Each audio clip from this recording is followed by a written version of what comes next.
Contanos, ¿por qué estás con bronca, furiosa, indignada? Te voy a contar primero una historia que hoy tuvo un desenlace, el peor que pudo tener.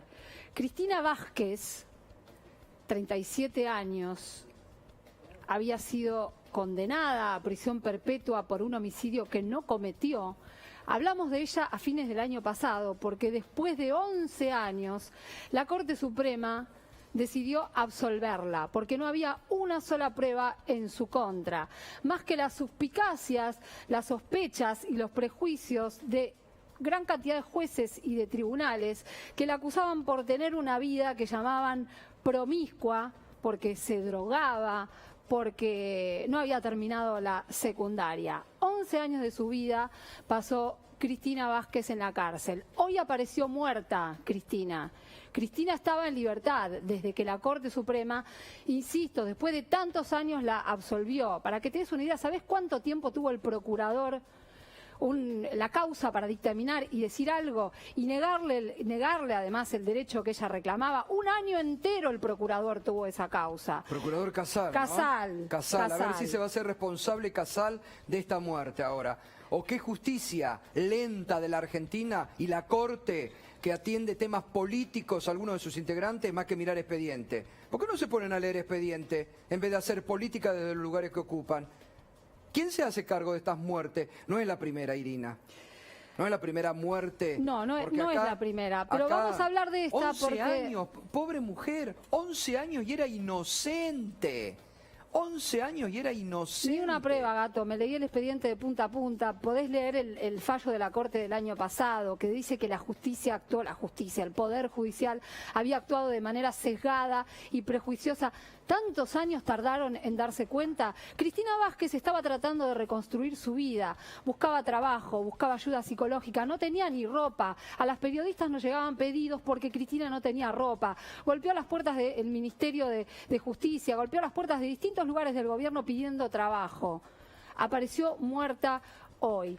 ¿Por qué digo esto? ¿Y por qué lo relaciono con la reforma? Por esto necesitamos una reforma judicial. Cuando veo las imágenes de la gente que está en la calle con cartelitos que dicen no a la reforma, tratando de obturar cualquier debate sobre la reforma, cualquier posibilidad siquiera de debatir sobre una reforma judicial, este es el poder judicial que tenemos. Retrógrado, machista, clasista, solo interesado en los poderes económicos, en quienes detentan los máximos poderes y pueden beneficiarlos. Ese es el poder judicial que tenemos hoy y el poder judicial que hace falta reformar. No entiendo esos carteles en la calle que dicen no a la reforma. El proyecto de reforma que presentó el gobierno puede tener 20.000 defectos, todo lo que quieras. Si querés ahora podemos también hablar un poquito de lo que dijo ayer Cristina Fernández de Kirchner, porque tiene algo que ver con esto. Pero abran un debate sobre un tema que es de suma relevancia. No es solamente hablar de diluir el poder de los jueces de Comodoro Pi. Estos son los problemas que afectan a las personas. Detrás de los expedientes hay personas, hay Cristinas Vázquez. Claro. Total. Hay personas, seres humanos, y estamos en manos de un poder judicial. Obviamente uno no puede generalizar, no puede decir todos son iguales los jueces y las juezas, pero este es un caso paradigmático, Gato. Por eso me parece que hay que detenerse hoy en este caso y entender por qué es necesario debatir una reforma. Total. Por los inocentes también. Por supuesto. Por los portadores de cara que jueces y fiscales los dejan tirados ahí, en las cárceles, abandonados, y ni siquiera tienen responsabilidades. Y cuando alguna justicia, porque acá me está escribiendo un ex secretario de la Corte que dice que la Corte resolvió este caso en 10 días, la Corte lo tuvo antes, volvió a la justicia misionera, ya sé que lo resolvió en 10 días, pero la Corte lo había tenido antes, y bien podía, podía haber puesto el pie en el acelerador, con un caso tan delicado que a todas luces era un armado, claro. Era un armado total. Ahí tenés el armado de causas judiciales que hacen jueces y fiscales.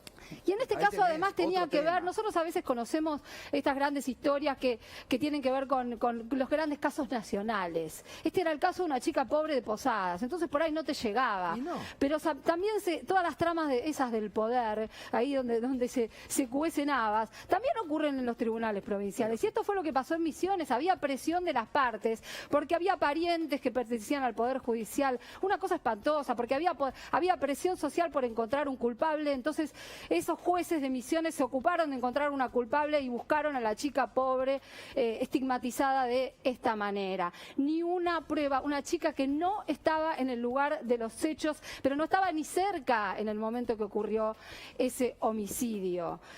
Ahora insisto, puede tener 1000 defectos el proyecto de reforma. Algunas cosas a mí me parecen bien, otras me parece que están equivocadas. Me parece que si queremos ir a un sistema acusatorio, con poder para los fiscales, hay que ir a un sistema ¿Sabés acusatorio. Total, ahora vamos a hablar de eso. Sí. Pero para cerrar lo que estás diciendo, Sí. se me vino a la cabeza crímenes de familia.